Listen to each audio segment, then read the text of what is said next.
Good morning and a warm welcome to the 20th meeting of the Constitution Europe External Affairs and Culture Committee in 2025. Our first agenda item is to take evidence from the Cabinet Secretary on the Scottish Government's humanitarian response to Gaza.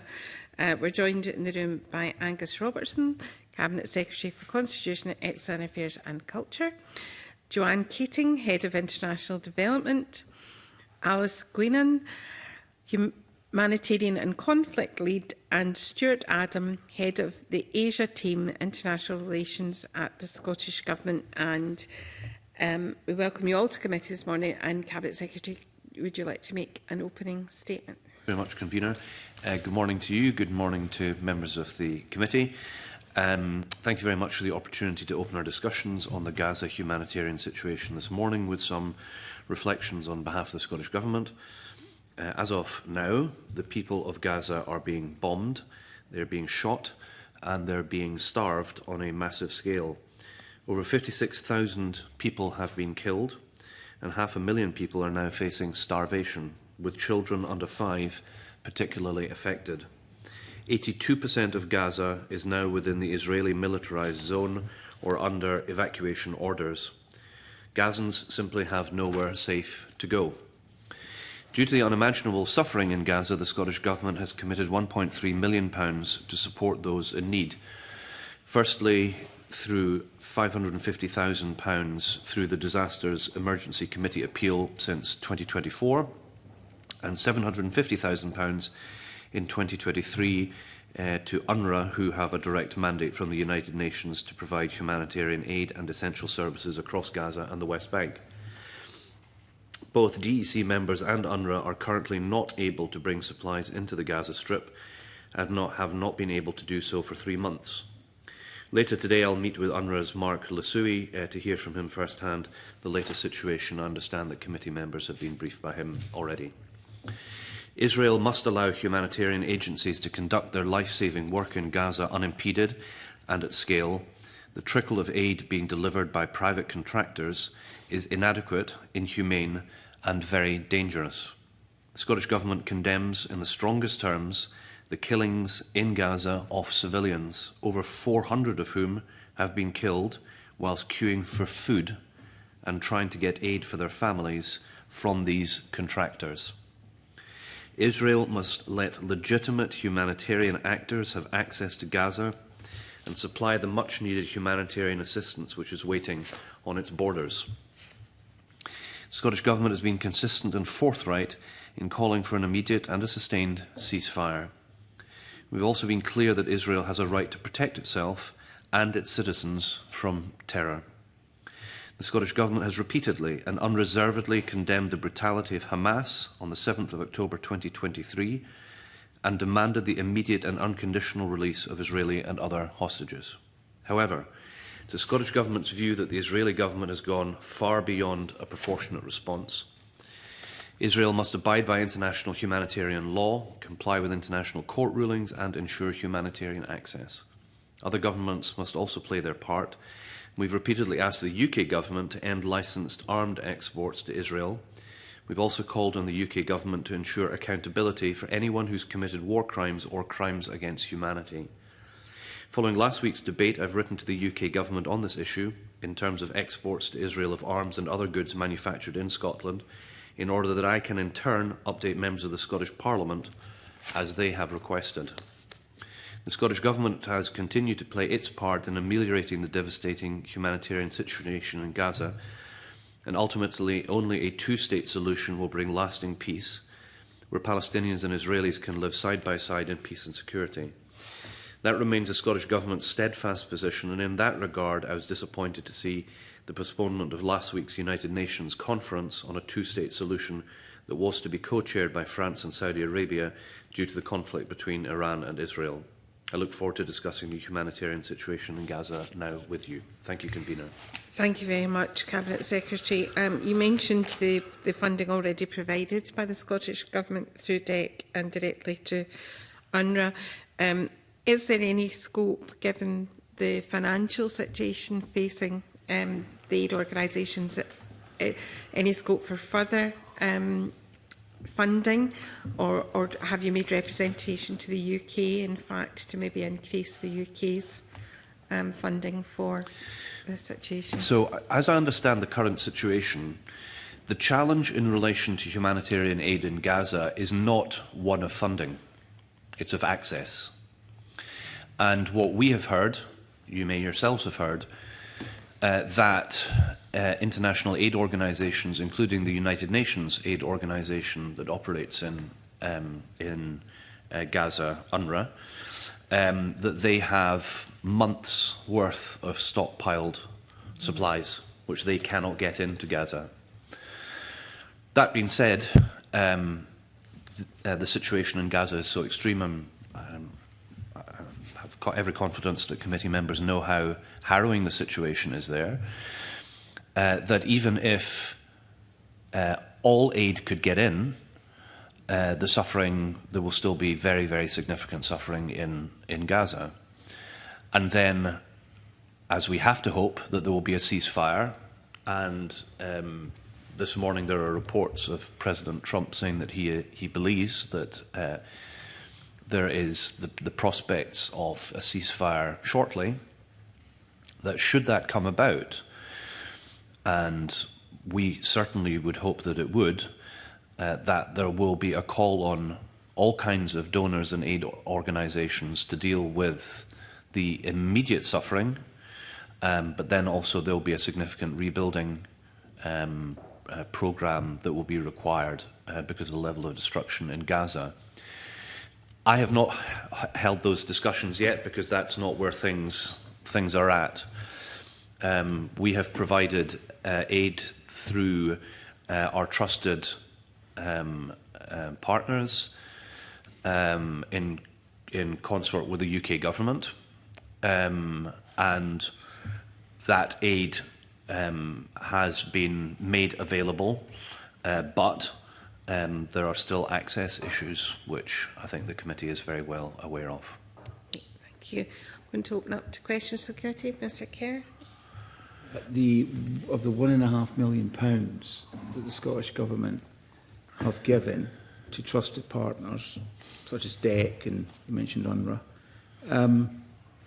do you know how much of it's actually been spent and what it's been spent on? Do they come back to you and give you a breakdown? Can you avail us of the information you've got?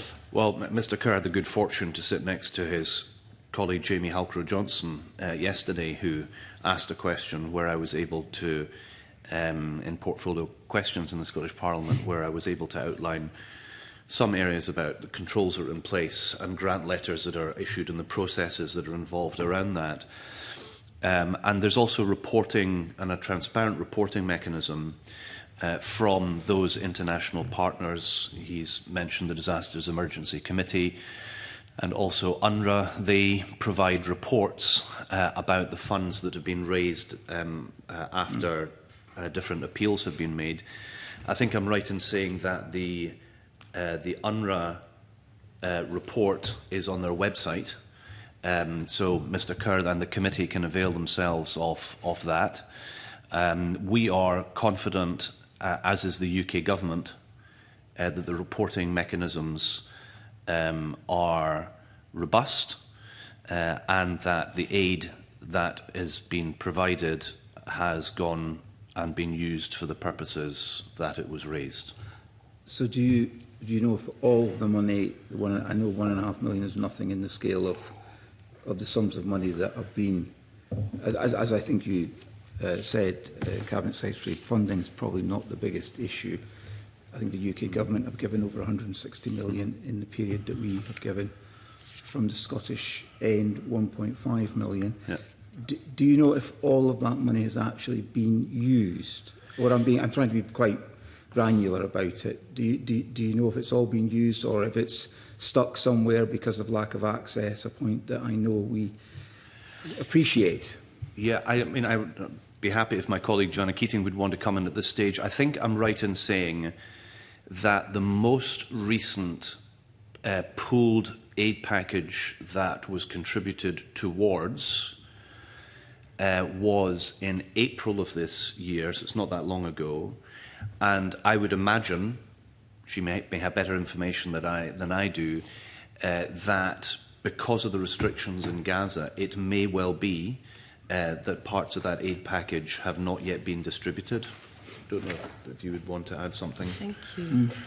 No, just to say that, so we gave our funding in 2 tranches. One was at the end of last year and then this more recent one in April. I know that the DEC itself gave evidence to the committee a few weeks ago about this. So the first tranche of funding up until the position where the blockade started around about February time, that funding would have been moving at that time. It's also always part of a larger fund, so it's not that our contribution of the 1.3 million is, we don't get a report specifically on what was our 1.3 million used for. It's a large-scale appeal that the DEC raises. You see the big telethons that they do, so it's a large-scale fund that they bring in millions of pounds, and then what they're doing then is splitting that between all of their members. So the members are organisations like Oxfam, Save the Children, all of these large-scale NGOs. So the money is allocated to them depending on who is working in the region, depending on who's able to get access at that time. So it's almost like there'll be 2 waves. There'll be the point up until the blockade, and then the blockade, there's been the issues with that since then. So that it's two phases really of that there has been. Is it therefore fair to say that the audit trail, as such, kind of ends at the point that we give it to a trusted partner? It goes to a trusted partner. It goes to, the DEC have been operating for so many years. They're then getting reports in from each of the organisations that they give, and then there's one overarching report that would then be given. So that's the way it's done. It's with all of these large-scale appeals. It's looking at what's the overall spend, how the modalities of spend, which organisations was it given to. But certainly in terms of, we won't get an exact with any of the funding where it's a pooled funding that we do. We're putting into that larger scale fund, and it's the operation of the fund itself and then the members of the fund that it's then transferred on to. Can I just, as a supplementary, say to Mr Kerr, I totally appreciate, and I know he takes his responsibilities of making sure that taxpayers' money that goes to causes, whatever they are, is money well spent. And I agree with him, it's important to understand that. Can one, in the entire aid area, be 100% sure about 100% of spending, going down to the smallest amount? I can't say that. What I can say, though, is that because of who is involved and the list of countries that are involved in these processes, and the organisations that are involved in these processes, and the reporting that is involved in these processes, I have a very high level of assurance as a minister that has to sign off on these, that when one is dealing with trusted partners, take for example our HEF panel, the British Red Cross, Christian Aid, Oxfam, Islamic Relief Worldwide, Mercy Corps, Save the Children, Scottish Catholic International Aid Fund, Tier Fund. These are very, very, very well-established and trusted partners. And in terms of the international donor community and the way in which they work together, this includes the likes of the United Kingdom, the United States, Switzerland, Sweden, Norway, Germany, Finland, Canada, are operating in the same way when it comes to these questions. And so I wouldn't want to deter Stephen Kerr from wanting to make sure that the issues of transparency, accountability are, and the systems are in place. That's entirely fair. But I would want to give him the confidence, and it was indeed the confidence of his party colleagues in the UK government operating the same system, that we are all in this together, literally, as donors, as governments, and as humanitarian and aid organisations, trying to do, in this case, because we're talking about the Gaza humanitarian situation, we're not convener, that we're trying to do it in the most extreme circumstances of a war, and a war being conducted in a small geographical area where the population cannot leave. So it's a very extreme situation. But I'm just wanting to give Mr Kerr those assurances, and if it would be helpful, convener, I would be happy for us to provide the committee through you access to information on where those reports are aggregated, so that Mr Kerr or any other colleagues who would wish to learn more about that can have access to it. Helpful, Cabinet Secretary.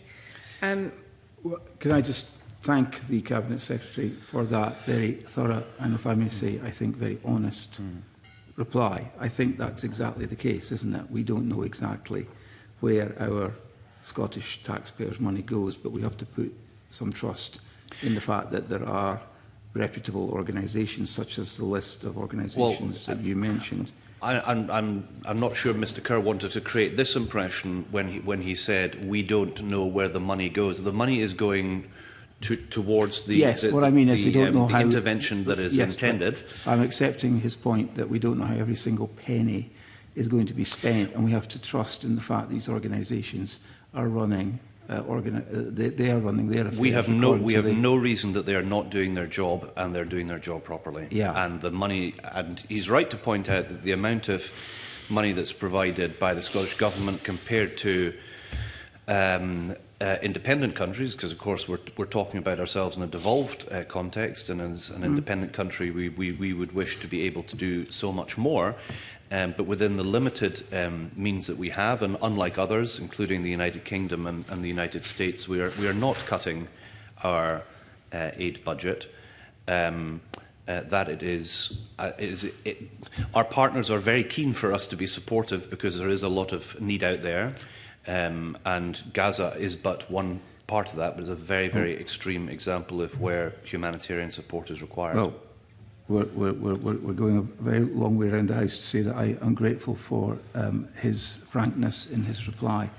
I do have one more question. I'm sorry. Very quickly, please.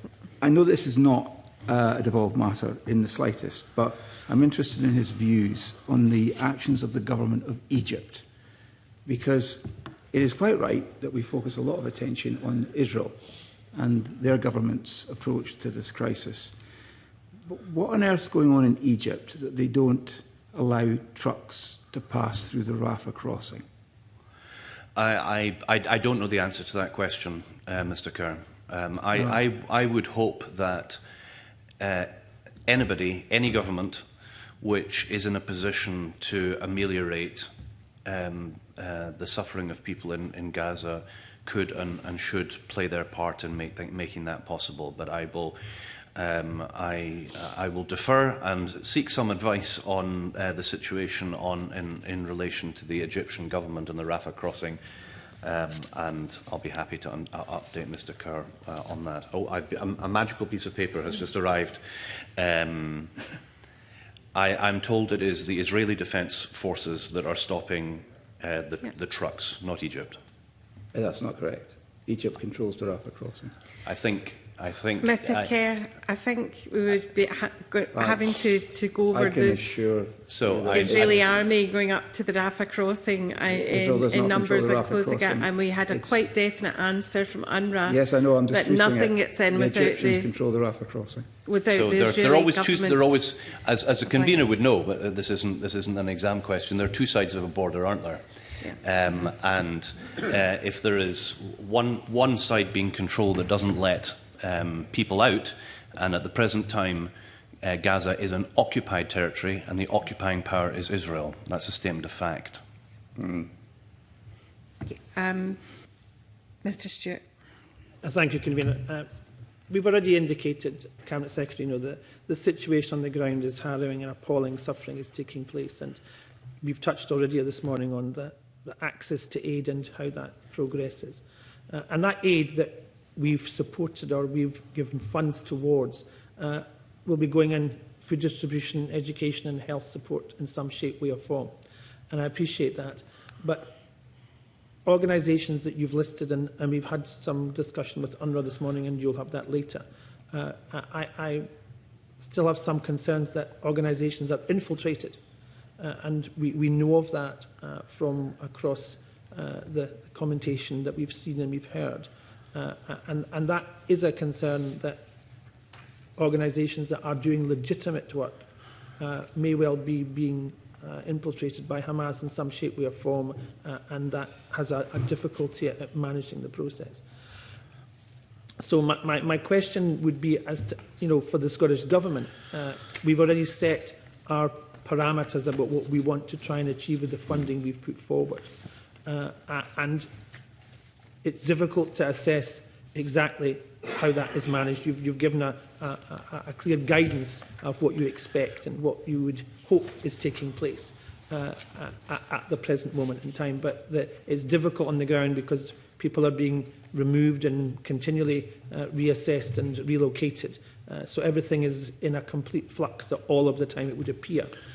So there must be real issues when it comes to making sure that there's command and cooperation and assistance happening. And even when things do occur, situations and individuals lose their lives trying to just queue for food.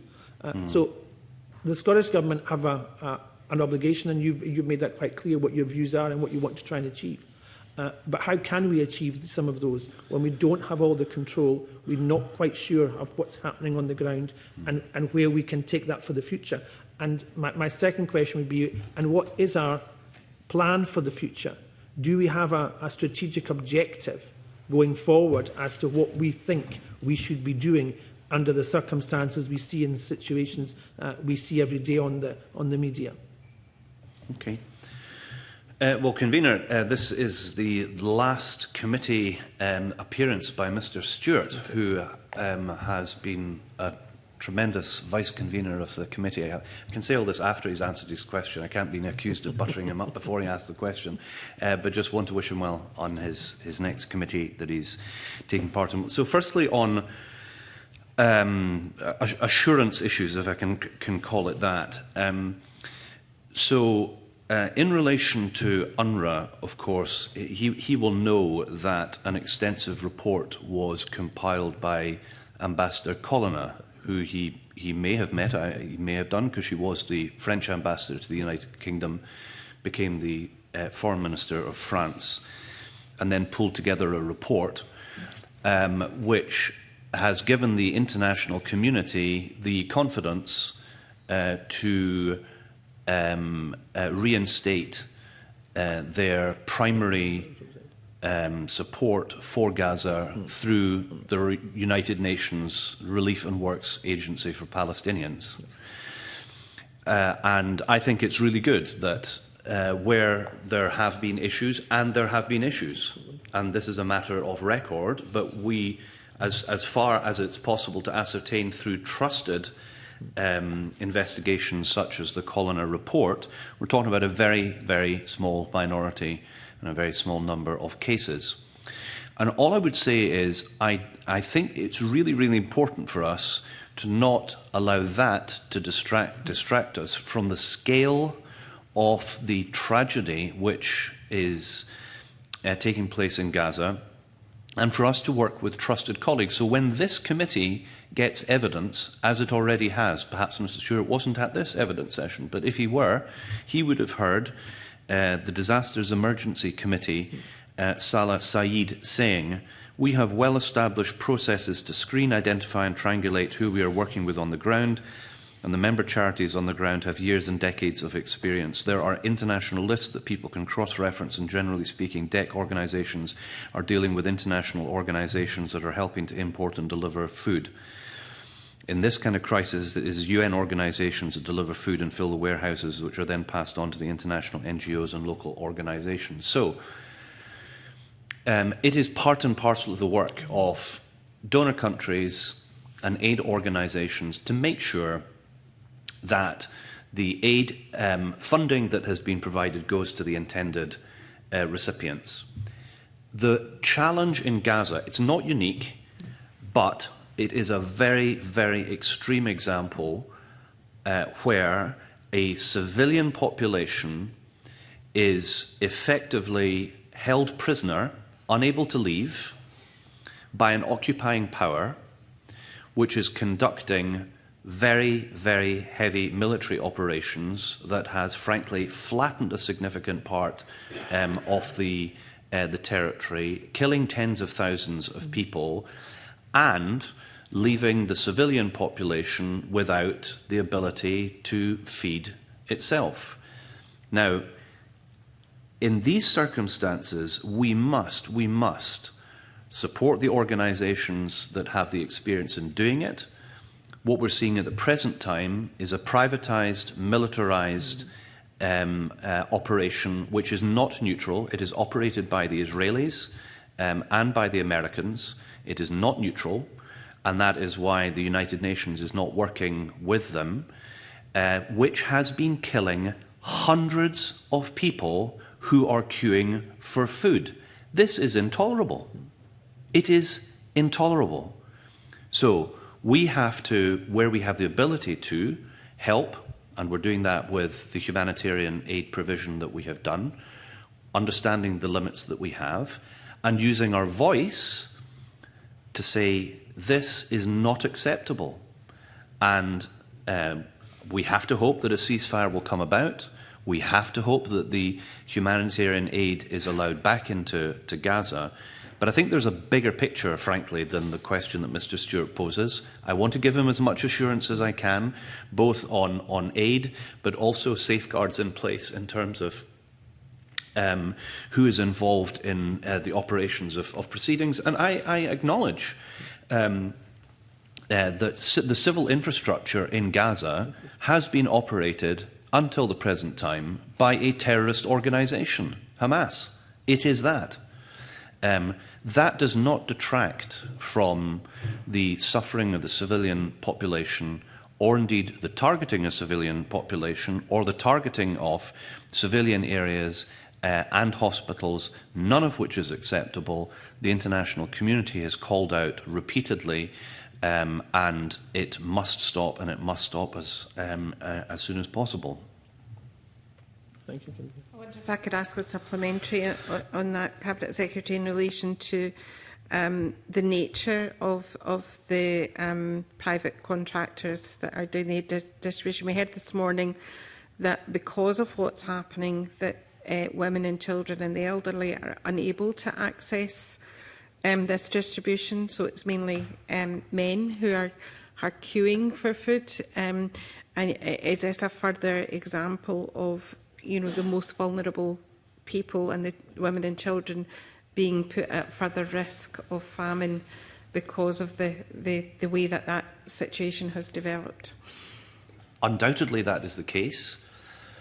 One of the big differences between aid and humanitarian supplies into Gaza is previously the United Nations that did it, operated more than 400 distribution points, and now under this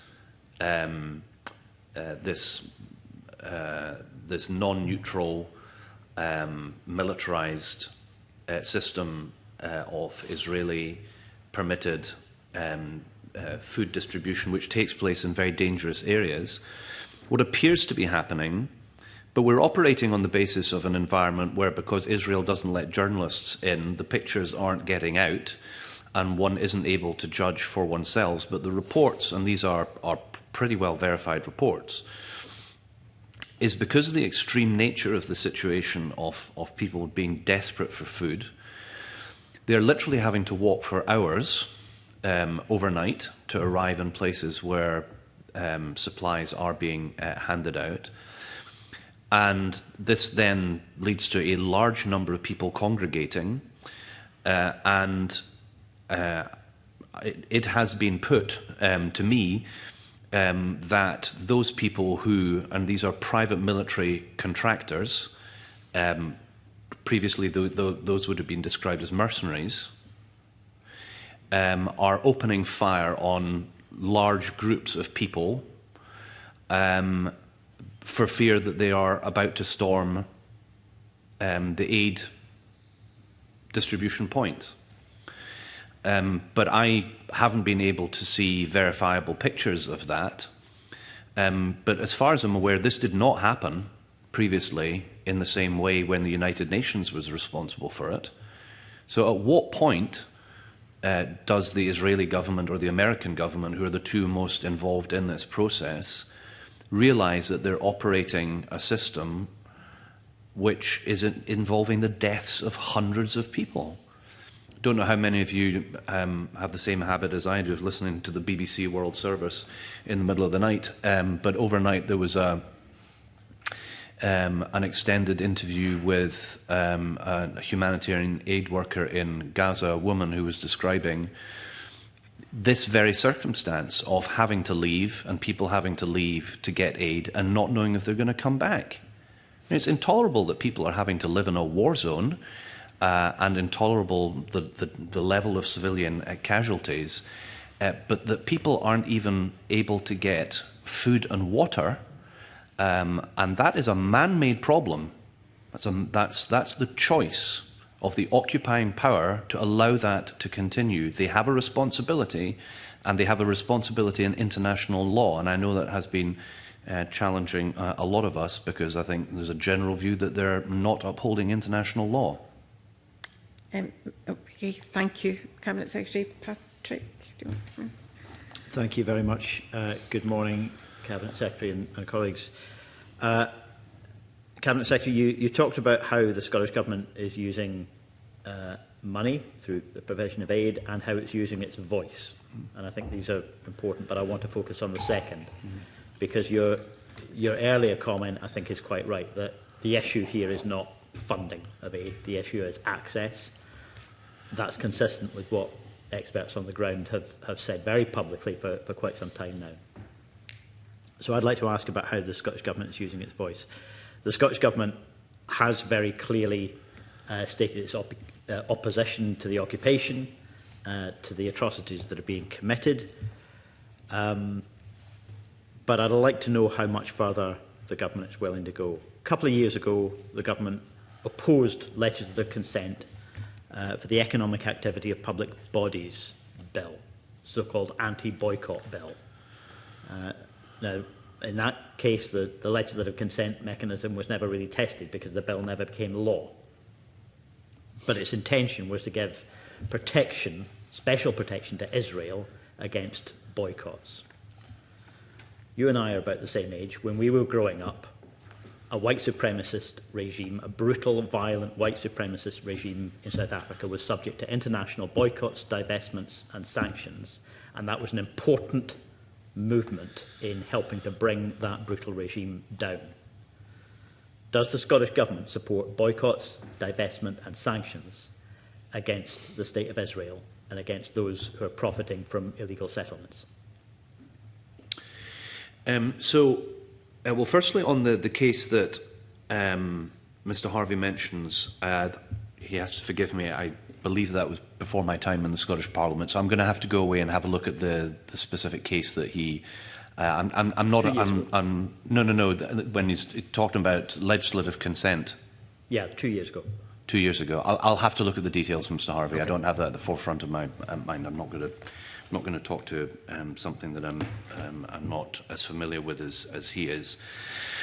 I think on the wider question of how do we interact with Israel, there's a number of different levels on this, and I think Mr. Harvey knows that there are some areas where I think the Scottish Government, Scottish Parliament, has an ability to influence the UK government on its areas of responsibility. So something I've talked about in my opening statement, and I am continuing to try and pursue, relates to the export licences to Israel. Now, Mr. Harvey will know that the UK rescinded a number of those last year. I've not yet had any details about what those were or those that remain in place. And it troubles me that there's still equipment being provided to Israel which will be used as part of the military system which is engaged in Gaza and, yes, the West Bank too. We should not forget that. I know we're just talking about the humanitarian situation in Gaza this morning. And that's why, because we don't have transparency on that, and that's why I have written to the UK government to seek clarification on all of that. And then there are a series of other attendant and related issues about, well, if we are agreeing that we're not dealing with a state in the established way of doing things, then we should be asking ourselves about other interactions that we have with that state. And Mr Harvey will know that the last time the Scottish Government met with the State of Israel to tell the State of Israel how unhappy the Scottish Government was about what is going on, we told them that that would be the last time that we would meet them until they stopped what they were doing. Mr Harvey will know that. We'd received quite a lot of publicity at the time. So we are no longer dealing directly with Israel on these questions.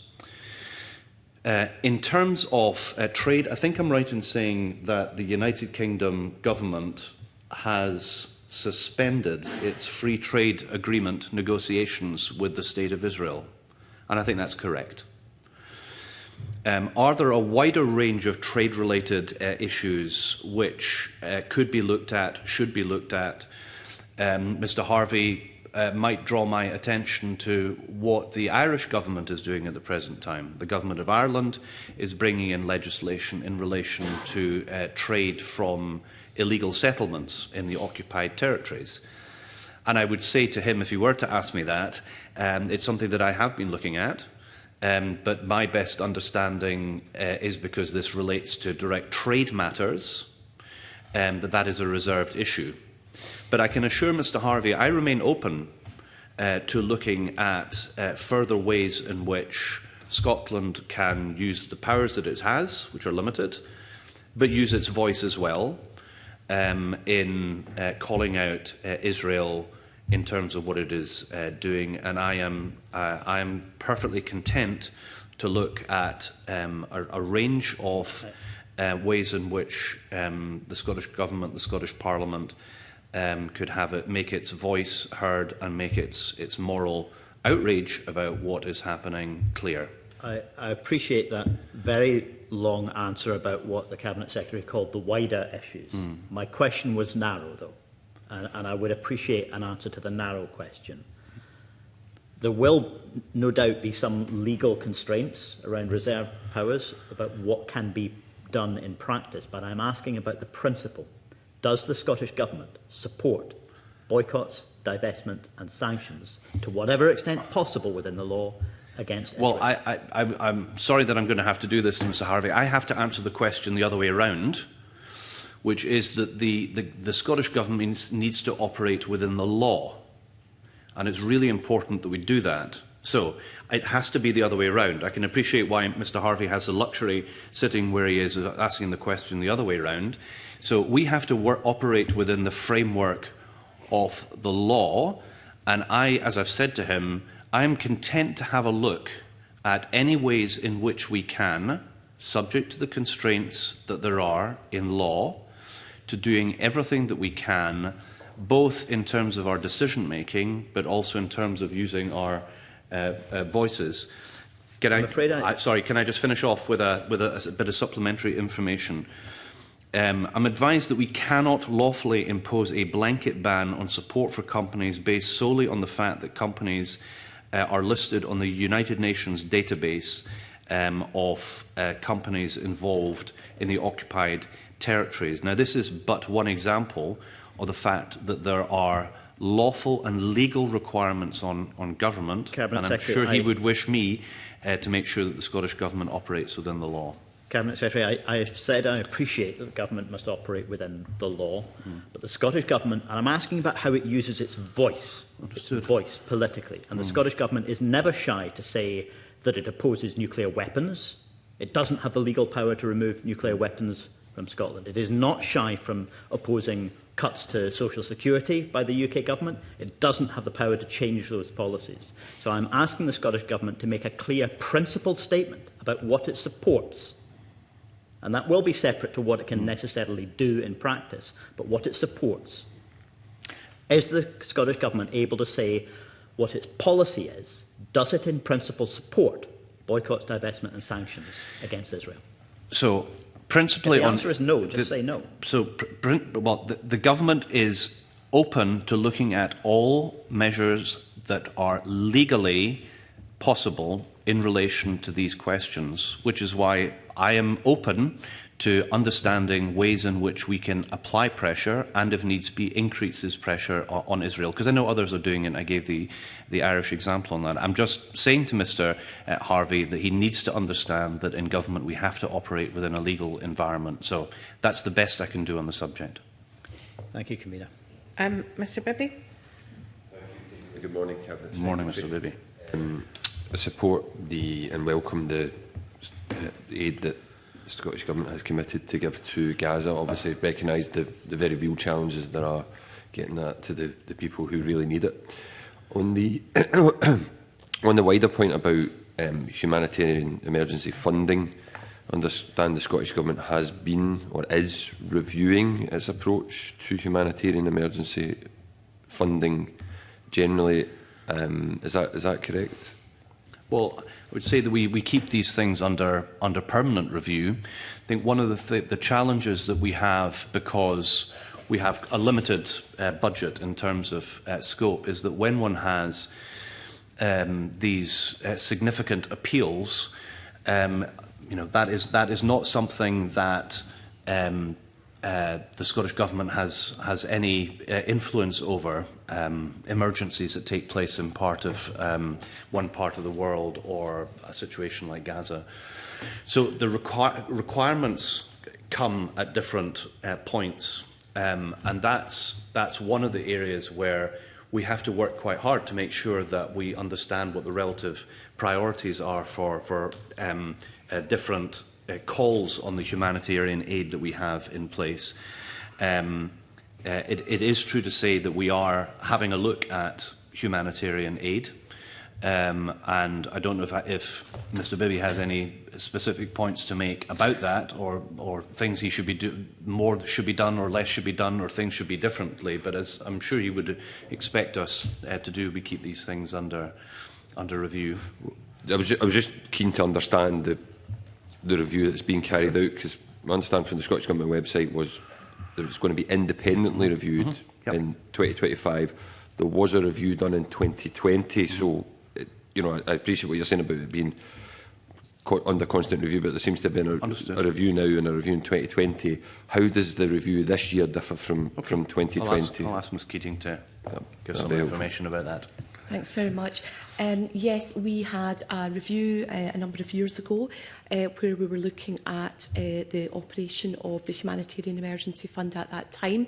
The global scenario, the global picture has changed so much since then, certainly with large-scale humanitarian aid that the Scottish Government provided for Ukraine, for example, more recently for Gaza as well. So that's been where we've been providing additional humanitarian aid out with the normal structure of our Humanitarian Emergency Fund. So we've had since 2017 a Humanitarian Emergency Fund of £1 million per annum. We've had a standing Humanitarian Emergency Panel, which Cabinet Secretary has referred to, with organisations such as Oxfam, Skiaf, Tier Fund, etc. And normally they activate each time, so normally 4 times a year, they will activate for humanitarian access to that humanitarian fund.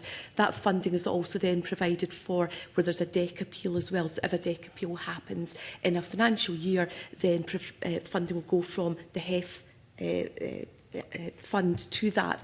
What we've been looking at has been the fact that there has been Ukraine, that there has been Gaza, there's been South Sudan, these much wider and ongoing crises where we have provided some additional humanitarian funding, so spending essentially more than £1 million per annum. We published our contribution to International Development Report last June, and we detailed in particular funding that had been provided for this during COVID times, but also slightly more unusual funding from our normal patterns where we've been providing more funding for COVID during those years, and then more humanitarian funding. So we went out to competition looking for an independent consultant. That went out in January, as you've seen on our website. The review has been underway over the last few months, led by a consultant, and they have taken evidence, discussed with the HEF panel members and with wider humanitarian stakeholders itself, and discussing with the Scottish Government itself. So that report is in the process of being drafted and finalised at the moment, and then we'll take forward its recommendations. So yes, so we'll keep people updated on that through our website, and we can also provide a note through Cabinet Secretary. I'm sure we'll want to update once that review is complete. Thank you for that very, very thorough answer. And when do you expect the report to be published then? Oops. So it's within the next couple of months, I would say. We're just waiting for the final version to be completed, and then internal processes, and then it'll be published. Okay. Thank you. Yeah, I'm looking just to clarify a couple of things. The convener rightly said that given the choking off of supplies into Gaza and the way they're now being very ineffectively funneled through, that women and children will be the biggest losers, which is pretty much always the case in these circumstances. But just in case we were maligning the men that were going along and taking their lives in their own hands, often to get food for their families. We heard earlier before you came in from UNRWA that this was mainly men in their 20s and 30s and 40s, because the bags that they're having to carry can't be carried by older people. So it won't necessarily be a bunch of men out to get supply themselves. It's really not wanting to put others in the kind of horrendous danger. Quite incredibly, she would be put in danger for that. But is that your understanding? It is.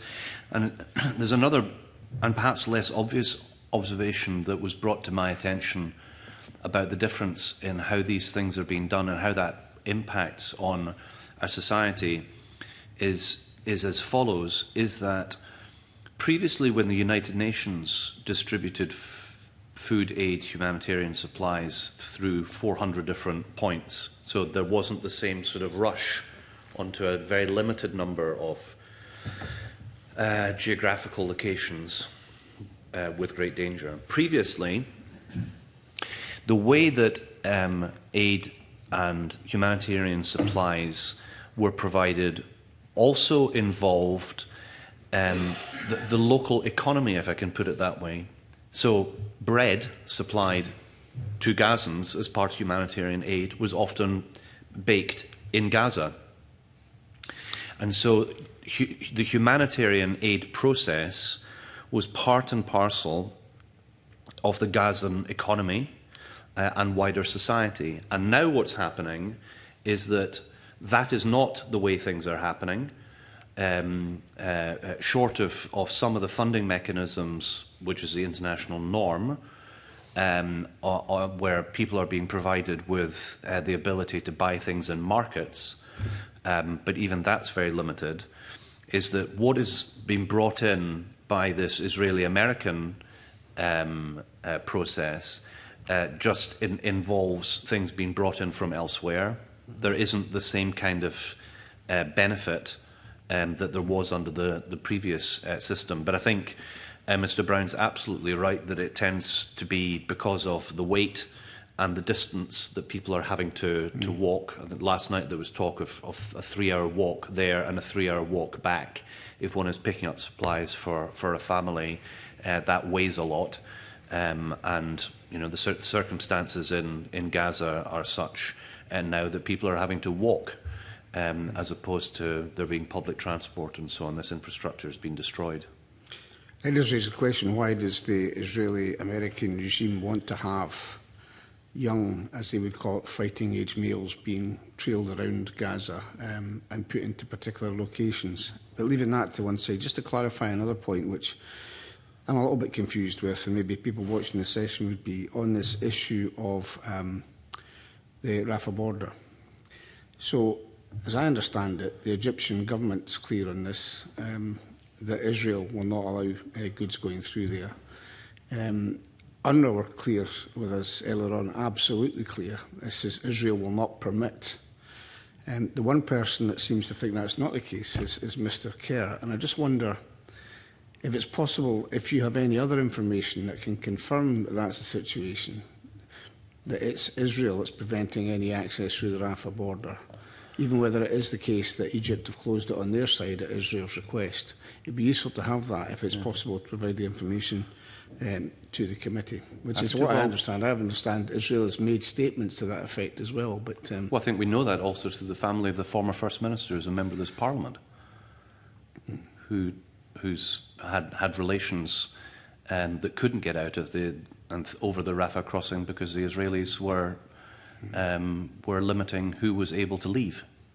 So this is the point that I tried to make about borders are controlled on both sides, and on the Gazan side of the border, that is controlled by Israel.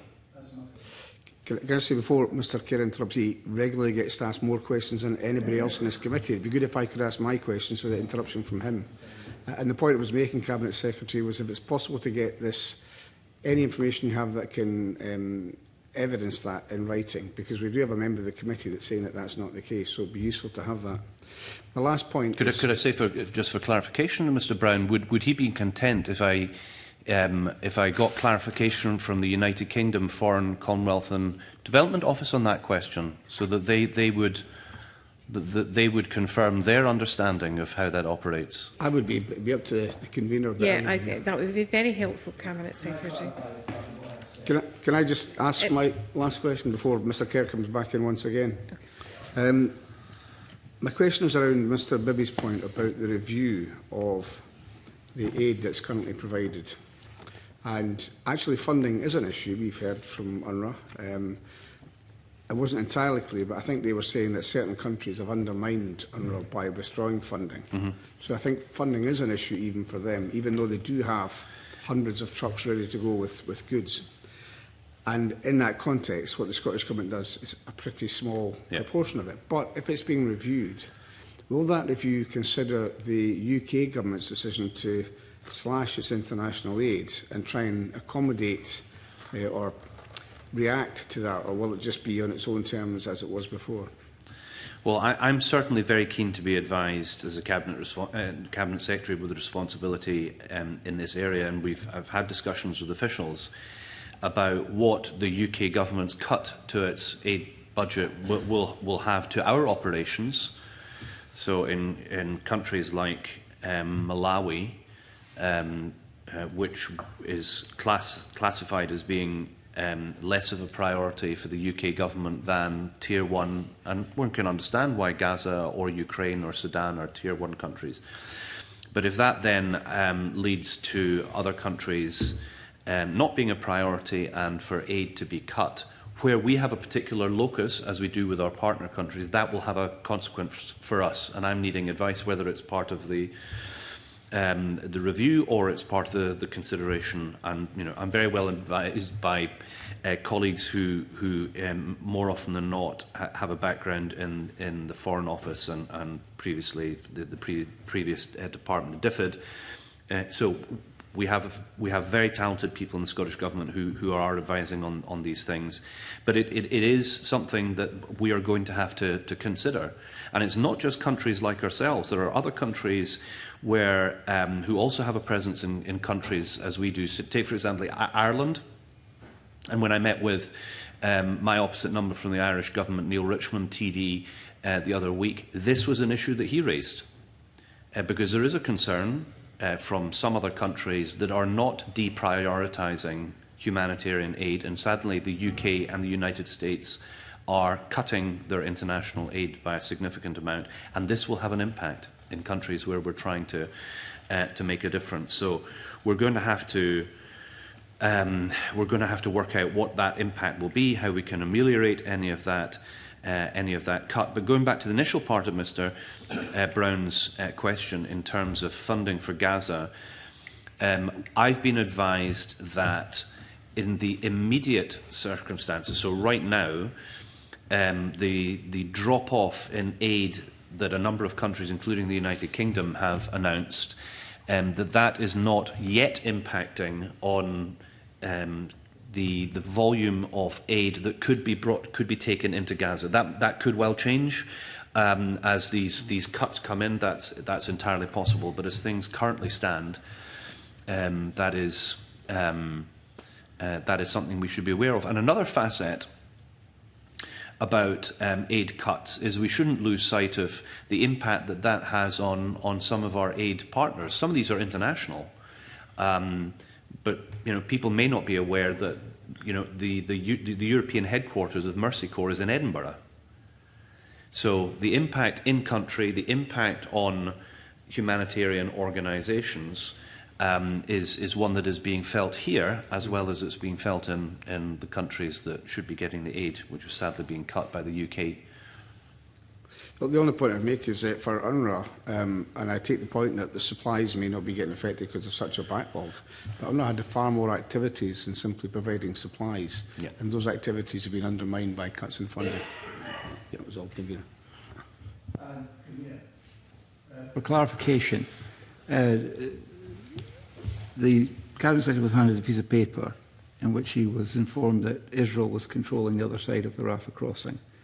But as of the end of January, under the ceasefire arrangements that were agreed with Hamas, the IDF withdrew from the Rafah crossing. And the current situation is that the IDF does not control the crossing at Rafah. It's not nonsense. Okay, you know better, George. I'm telling you what the current situation is. That's why we're seeking clarification. That's why I interrupted. I mean, members are free to check any news sources they wish. There are multiple. We are going to get clarification. The Cabinet Secretary has agreed. You can check by looking at a reputable news source. Mr Kerr, the Cabinet Secretary has agreed to clarify the situation by writing to us once he has consulted with his counterparts in the UK Government. Are there any further questions from members? Cabinet Secretary, can I thank you once again, you and your officials, for attendance this morning. We'll have a brief suspension to allow the panels to change over.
Okay.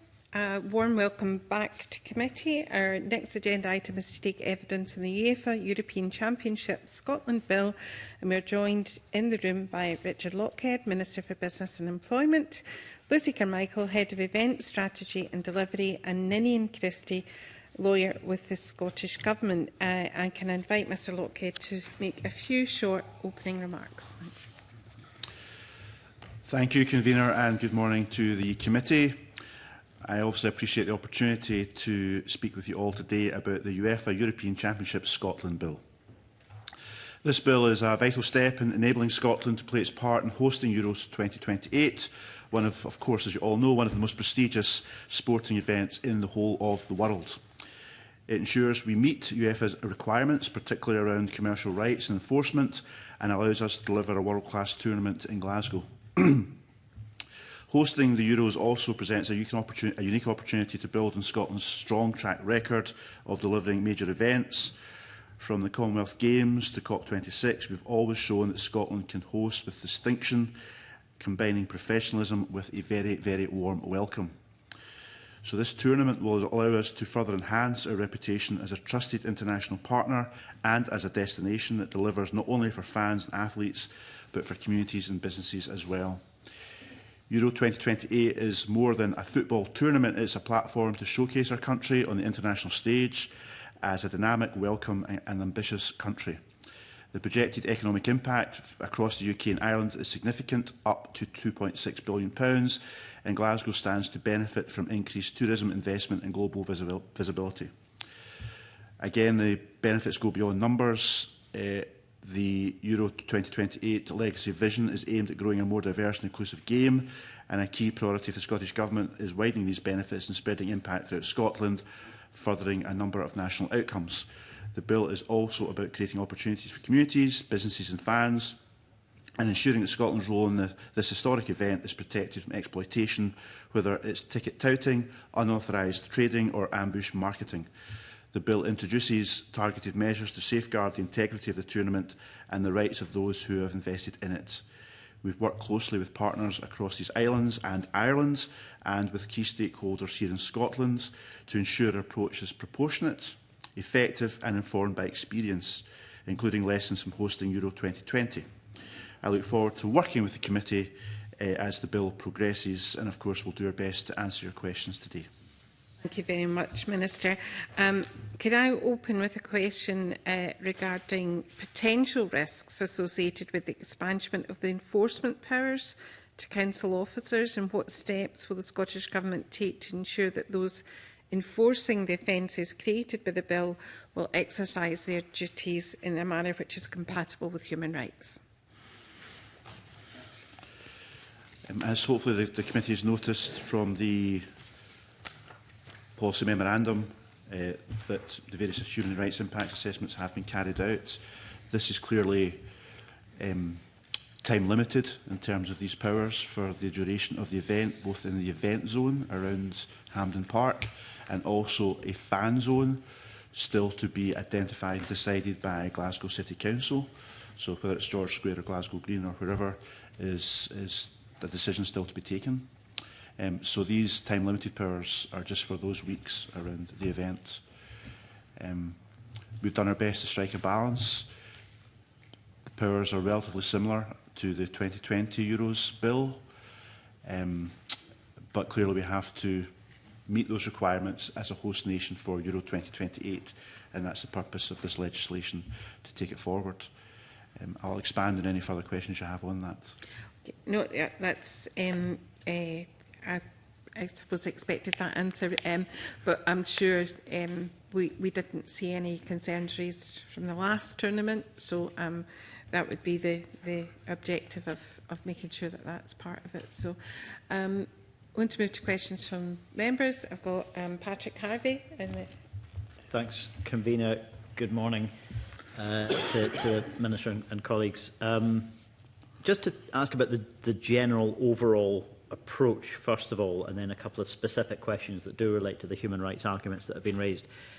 When, for example, ambush marketing is raised as something that the legislation is intended to create barriers to that, Is it the general intention of the government that that should capture actions which are commercial in nature, but that it should not capture or prevent or inhibit actions which are about protest, for example? That, you know, it is legitimate to have activities that are intended to criticise the track record ethically or environmentally of a company, including a sponsor company, but it's not legitimate to simply opportunistically try and make money through this kind of activity. Yes, I think that's a fair reflection of the government's approach to this. Clearly, we have to, as part of our conditions as a host nation, ensure that those sponsors and those who have invested in Euro 2028, and UEFA are clearly all in charge of all of that, are protected, and others don't. Therefore, you know, as clear ambush in terms of marketing in those zones. So that's very much people who want to exploit the commercial opportunity, and that's got to be safeguarded against. So those sponsors are protected from commercial marketing, but not protected from political protest. Yes, and as I was about to just say that there are exemptions for the likes of protests. So clearly, you know, that's protected, and that's just subject to normal legislation, and this is not covered by this. So that's particularly exempted in the legislation in terms of protests. Thank you. There were some changes made to the previous bill in 2019 around ensuring that enforcement officers would not have the same powers as police officers in relation to things like stop and search and physical intervention. My reading of the bill seems to suggest that those changes have been incorporated and that the intention of this bill is to do what was done by the amendments to that earlier bill. Is that correct? There are powers there for enforcement officers that will be deployed by Glasgow City Council and indeed the police in terms of enforcing these various restrictions in those zones for the duration of Euro 2028. Clearly, the powers largely reflect other bits of legislation across government as well, in terms of entering premises, for instance. The general approach we've taken is that if you need to enter premises to stop an infringement, you have to do that with a warrant. But there are circumstances where if the delay in securing that warrant led to the whole purpose of stopping the infringement being defeated, then you can enter without. But that does not apply to homes and dwelling places. That's simply premises. But in basic terms, in the absence of police officers, enforcement officers would not have the same powers as police officers? Well, I think my understanding is that enforcement officers will have similar powers. I'm not too sure which specific powers you're referring to. I don't know. I'll bring... So I think we did touch on this at the previous evidence session, Mr Harvey. So I wonder if whether what you're referring to is the power to enter and search. So that's section 22 of the bill, where it says that subsection 1 does not authorise an enforcement officer to search an individual or to access data stored electronically. So that is a proportionate kind of safeguard that's in the bill, if that's helpful, if that's one of the areas you were thinking about. Thank you. And the last question was, I think the Human Rights Commission have come in with a suggestion that there should be a requirement for the City Council to monitor and report on human rights impacts. Are they right that that's not currently a requirement in the bill as it stands? And is that something the government's open to considering? Well, again, we carried out all the assessment. You're talking post-event, sorry, just to clarify? Yeah, I mean, to monitor, you know, the events as they happen and to report. I don't know if you want to come next up to discuss that, please. Yeah, happy to. So, yeah, we're obviously grateful to the Scottish Human Rights Commission for their helpful written evidence. I think what the Minister was alluding to was that we considered human rights impacts as part of developing legislation. On the specific point around reporting with Glasgow City Council, I think what we would do is we'd want to engage with Glasgow City Council around about that and see what might be possible in that space. You're correct that that's not a requirement that's set out explicitly in the bill at present. So can you give us an assurance that that engagement will take place and you'll have a position before we get to stage 2? I think happy to say that we'll speak to Glasgow City Council about that point specifically from the evidence, yes. Thank you. Thank you, Convener. Thank you. Mr Kerr. Can I continue in the same line of questioning that Patrick Harvey has taken? The enforcement officers can enter and search vehicles, premises or stalls, but not individuals. That's what you think is the balancing issue here. They can seize, conceal or destroy property deemed in breach of trading or advertising restrictions, and they can do all of this in certain circumstances with no warrant. That is what the bill says.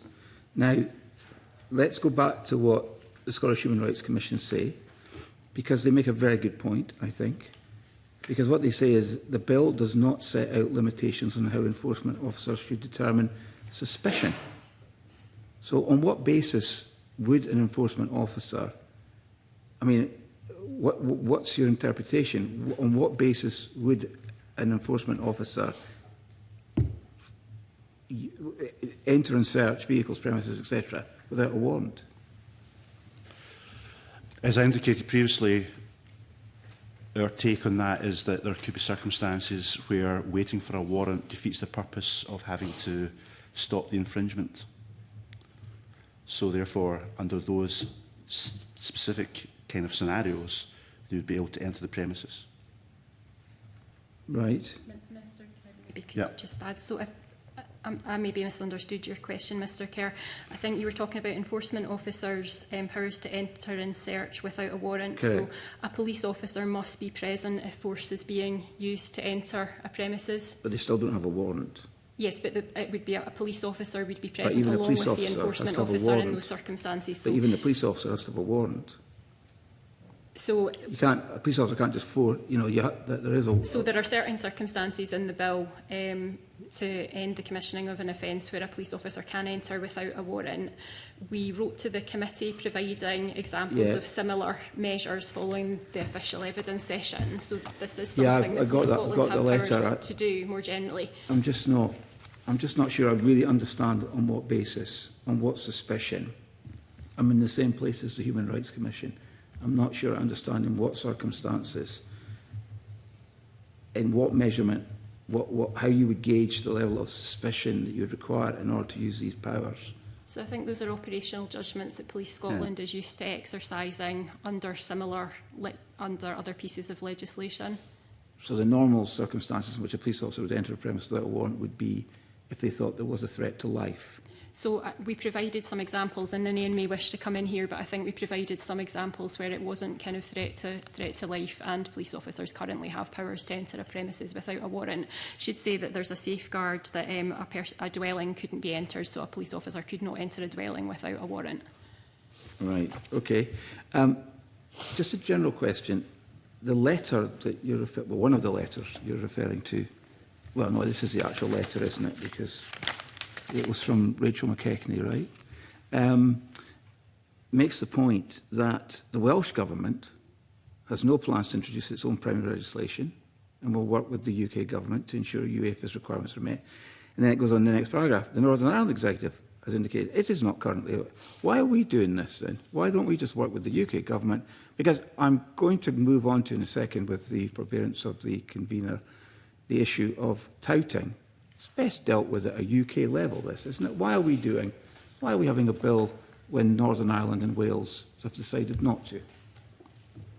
So firstly, Northern Ireland are not a host nation now of the... No, but I'm just quoting from the letter. Yes, but obviously they've taken a decision in the context that they're not hosting any matches. We are hosting matches, and the issues are devolved clearly. So it's up to the Welsh, because obviously the constitutional arrangements are slightly different, how they want to engage with the UK government. So they may or may not work with the UK government in different aspects of what we're doing in Scotland. That's a choice for the Welsh. But we did our own bill in 2020 without any controversy for the Euros 2020, which were held in 2021. And the Commonwealth Games in 2014 without any controversy. So we're simply following on that pattern. But the touting measure in the bill that we're looking at is quite limited, isn't it? the anti-touting measures. I mean, for example, you can just cross the border and do a bit of touting. The bill doesn't extend to the rest of the United Kingdom, obviously. Yes, but that applies to many laws in the country, and in this context, England will be, or the UK government will be bringing forward presumably their own response to the UEFA's demands to have those legislation in place to host the games in England. So, you know... But do you understand the point I'm making, that yeah. when it comes to touting, because of the territorial nature is irrelevant, isn't it, on touting, and much of it's going to be done online. Yeah. Therefore, would it not have been better to have taken a whole United Kingdom view on touting, so there was a single standard law applied to all parts of the United Kingdom? Well, that could apply to many laws. You could make the argument, but we have our own demands from UEFA to put legislation in place to make sure we're a host nation. But we could, the host nations. But you would confirm that we could have had a United Kingdom measure. We could have cooperated together and come up with a single measure. Yes. Well, we are cooperating, and we'll be in discussions with them. But you're taking it into the realm of, you know, whether we'd want the UK government to legislate on all devolved issues, and that's no, I'm not suggesting that at all. I'm suggesting that when it comes to ticket touting, it would be probably much more efficient if we had a single law in respect to ticket touting on all of the territory of the United Kingdom, as opposed to us doing this legislation separately, because it's admitted, I think you'd admit, I think you have admitted, that the nature of the touting elements of this are quite restrictive. I'll move on. Yeah. Well, I mean, touting is multifaceted, and clearly there are aspects where we need to cooperate with other countries and the rest of the UK, and there's aspects that are relating to what happens outside Hampden Park and in the elsewhere. So, you know, that's obviously appropriate. We legislate for that as required by UEFA. I still don't understand why UEFA officials and employees are exempt from the ticket touting laws. That was put in because UEFA sell tickets and have to make a profit on the tickets they sell. Was that touting? No, it's not touting, that's the point. So that's why they're exempt. But why are they specifically exempt from the touting provisions of the bill? I mean, that's resale of their ticket. I mean, that's their property. Yeah. A ticket to a match is their licence, as it were. That's how they trade. So why does it specifically say that officials and employees of UEFA, huge multinational enterprise, why are they exempt from the ticket touting laws? Because it's UEFA tickets we're speaking about, and therefore the lawyers and the bill team looked at who needed to be exempted to make sure we covered all bases, and therefore that's why it's included. But touting is not the same as selling. I don't understand. Touting is about selling a ticket for a profit, and there is one organisation that will definitely be selling tickets for a profit in this whole event, and that is UEFA themselves. So therefore it's just important for clarity, for legal purposes, to make sure they're exempt. There are many questions in a similar vein, but other people will probably want to come in as well. Okay, can bring in Mr. Stewart. Thank you very much, Convener. The hosting of the event, as we've already touched on, there are certain obligations in relation to street trading that require to be managed. And we've already touched on the sort of ambush advertising that can and does appear from time to time, the ticket touting Mr. Kerr's just spoken about, and the sale of sort of counterfeit goods and comes into that whole process. And the authorisation of all of that, you've indicated, will be run by either the police or Glasgow City Council in managing some of that. And they will have to take the reasonable measures to prohibit, restrict and prevent any of that from taking place. And it's how we protect that in ensuring that we have robust procedures that fall into place. And that is the crux of it, Minister, to make sure that these are not being exposed and these are not taking place across the piece or within the zoned areas that we're going to have to deal with when we manage the process. So it would be, you know, how are we anticipating to make sure that we have that robust process in place during the timescale in the zones that we're protecting?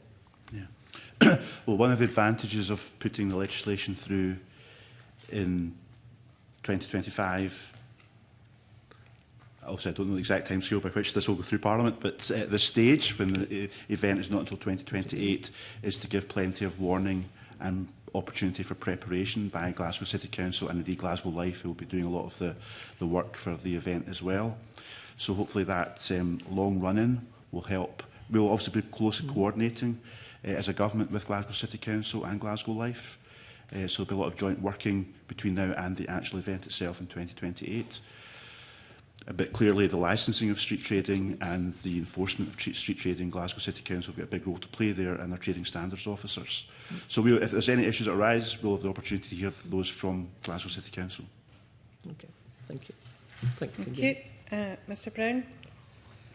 Yeah, going back to the questions raised by Stephen Kerr, I think the original concern we had was in relation to internet sale tickets and whether people from Scotland were rightly prohibited from touting or exploiting ticket sales elsewhere in the UK. And in my view, the concern that would be a reciprocal thing, so that the UK would take measures to make sure that they could not, if you like, exploit the Scottish market. I think from reading in the papers, it seems to be we're still waiting on the response from the police as to how that's to be done. I should say I've got no problem at all with Scotland legislating for itself. We've got our own legal system, our own police force, which is not the same in Wales and Northern Ireland. But that does concern me. I don't really mind what they come up with, but I think it should be, we should make sure it's equal. So the UK government doesn't say, right, you can't get into this from out with England and Wales, but England and Wales can get into the Scottish market, if you follow what I mean. What's your latest understanding of the police's position on that?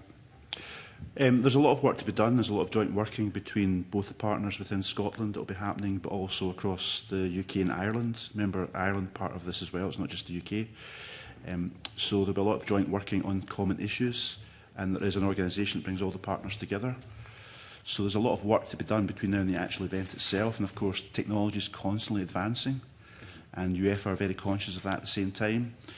And there's kind of two key areas where this has to be addressed. Firstly, there is with the legality and the enforcement at local level and within jurisdictions. There's also the way in which UEFA have their terms and conditions for their own tickets. And I think in one of their submissions to your committee, they refer to the distress caused when people turn up with tickets and can't get into tournaments because they purchased it in the wrong place or whatever and it wasn't valid. So they have their own ways of enforcing their terms and conditions of their own tickets at the stadiums. So between those two kind of prongs, hopefully we can get this right where fans, ordinary fans, have got access to tickets. Yeah, it'd be really useful if you'd had the police's response by now, to be honest. The other issue was, I think, partly raised by Alexander Stewart, and the committee's previously been concerned about. I know that the Minister, like myself, is very keen on Scotland's involvement in European competitions in football, at all sorts of levels. But it does seem to me, reading through some of this, and also background kind of noise about both UEFA and FIFA, there's a huge loss of credibility for these organisations in the way that they decide where these competitions take place. And if you look at the strictures around the commercial activities, I know it's a take it or leave it situation, but it seems to be we are obliged to get our legal system, our police and others in position to protect the commercial interests of UEFA. I mean, the previous discussion we had is why shouldn't street traders who would normally be on, as you will know, from recent experience I'm sure, surrounding Hampden, I suppose you have to ask yourself, would you be upset if it happened, say it was in Italy, and people were undermining the profits that UEFA were making from that, which are then distributed to everyone else? I can understand that point, but I wouldn't be. The more people that can get involved in it now, you can call it counterfeit, or it's just commercial activity.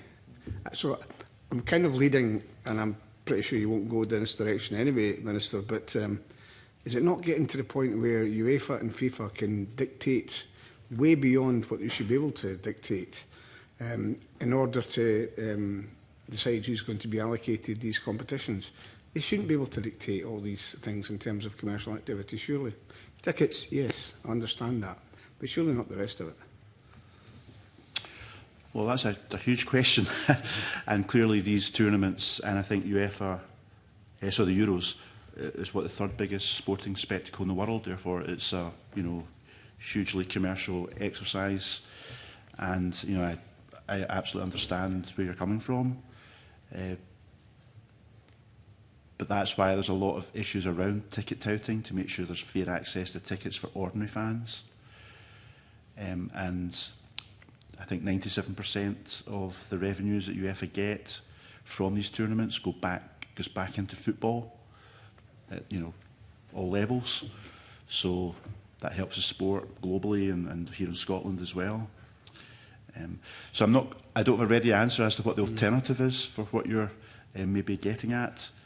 But yes, clearly these are issues for public debate. And yeah, I suppose the alternative is to be a bit more lax with allowing local traders to do what they always do, and for UEFA and FIFA to relax a bit is what would I don't have any quibble with the tickets. I understand that point, and I think your point was about the scenes that can develop if people are turning up and the tickets can't be used. I think we saw that outside the Parc de France on a recent occasion, and public disorder that arises. But it's more to do with is it going to hurt, UEFA if Joe Blogs from Partick goes along with his stall with some scarves to Hampden at his match? I just think it's getting too heavyweight. Anyway, I know you probably won't want to go. Well, these are certainly issues to raise with the SFA, and they're have more influence than we do in some of these issues.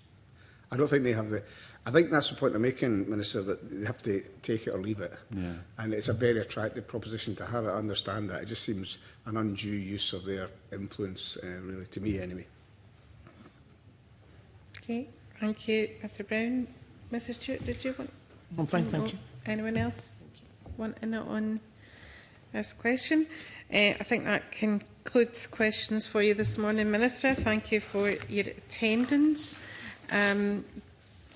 Before we move into private session, can I ask that the members are content to consider our Stage 1 report on the bill in private at a future meeting, albeit we may want to wait on the police response before finalising that. That will be a discussion to be had in private. Thank you. And before we move into private session, I'm sure all of the committee would like to join me in extending my thanks to Alexander Stewart for his service as our Deputy Convener and his contribution during his time with us, and wish him all the best in his new parliamentary roles. Thank you. And on that note, I close the committee for private session. We'll have a short 5-minute comfort break.